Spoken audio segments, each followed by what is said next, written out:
เสร็จหมดแล้วก็จะ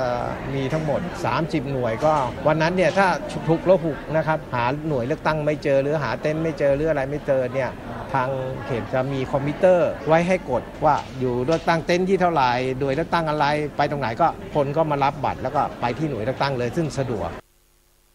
รองปลัดกรุงเทพมหานครกล่าวเพิ่มเติมว่าสำหรับเขตเลือกตั้งที่21ของสำนักงานเขตพระโขนงและสำนักงานเขตบางนาเตรียมจัดอบรมแก่เจ้าหน้าที่ในวันที่9และ10มีนาคมนี้เพื่อเป็นการเตรียมความพร้อมสำหรับการเลือกตั้งล่วงหน้าในวันที่17มีนาคมและวันเลือกตั้งจริงในวันที่24มีนาคมนี้รัฐมนตรีว่าการกระทรวงเกษตรและสหกรณ์ขอความร่วมมือทุกภาคส่วนและประชาชนทุกคนร่วมใจกันประหยัดน้ำเพื่อให้ผ่านพ้นภาวะภัยแล้งปีนี้ที่มีแนวโน้มจะแล้งมากและยาวนานนายกฤษดาบุญราชรัฐมนตรีว่าการกระทรวงเกษตรและสหกรณ์กล่าวว่าได้ติดตามสถานการณ์ภัยแล้งอย่างต่อเนื่องแม้หน่วยงานที่เกี่ยวข้องด้านน้ำในสังกัดเช่นกรมชลประทานยืนยันมีน้ำสำหรับอุปโภคบริโภคจนถึงเดือนกรกฎาคมนี้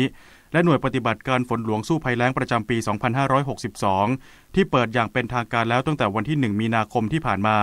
แต่เนื่องจากคาดการณ์สภาพภูมิอากาศโดยหน่วยงานที่เกี่ยวข้องระบุว่าภาวะแล้งปีนี้จะแล้งหนักจากสภาพอากาศที่ร้อนและแล้งเป็นเวลานานส่งผลกระทบต่อการเพาะปลูกที่ต้องอาศัยน้ำเป็นปัจจัยสำคัญจึงขอความร่วมมือเกษตรกรงดการทำนาปรังต่อเนื่องหรือนารอบที่3ซึ่งต้องใช้น้ำจำนวนมากหรือปรับเปลี่ยนไปปลูกพืชใช้น้ำน้อยทดแทนในช่วงเวลาดังกล่าวขณะเดียวกันขอความร่วมมือประชาชนและทุกภาคส่วนใช้น้ำอย่างประหยัดเนื่องจากสภาพอากาศเนี่ยถือเป็นสิ่งธรรมชาติที่อยู่นอกเหนือการควบคุมของมนุษย์เพราะนั้นเราจะประมาทไม่ได้แม้ว่าปริมาณน้ำเราคาดการณ์ว่าจะเพียงพอถึงเดือนกรกฎาคมเนี่ยสิ่งหนึ่งที่ผมเป็นห่วงก็คือต้องรณรงค์ปลุกจิตสำนึกให้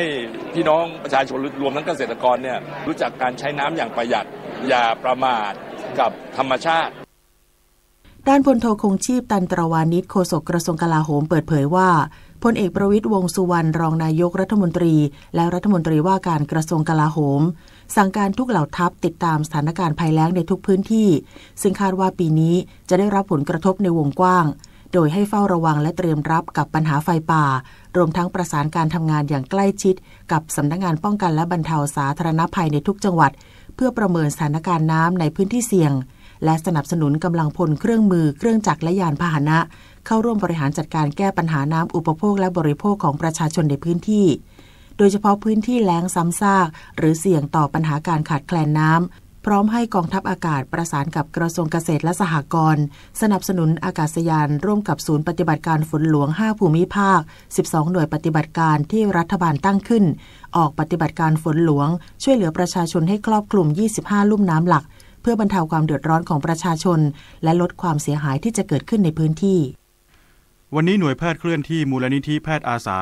สมเด็จพระศรีนครินทราบรมราชชนนีหรือพอสวออกให้บริการประชาชนในพื้นที่จังหวัดตรังที่หมู่9องค์การบริหารส่วนตำบลนาชุมเห็ดตำบลนาชุมเห็ดอำเภอย่านตาขาว